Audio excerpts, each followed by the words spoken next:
Somo la waraka wa Mtume Paulo kwa Efeso. Zamani ninyi mlikuwa giza, bali sasa mmekuwa nuru katika Bwana. Enendeni kama watoto wa nuru, kwa kuwa tunda la nuru ni katika wema wote wa haki na kweli, mkihakiki ni nini impendezayo Bwana. Wala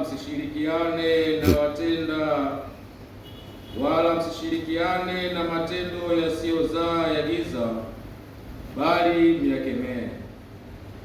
Kwa kuwa yanayotendeka kwao kwa siri ni aibu hata kuyanena, lakini yote yaliyokemewa hudhihirishwa na nuru.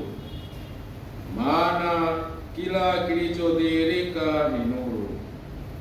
Hivyo husema, amka wewe usinziaye, ufufuke katika wafu, na Kristo atakuangaza.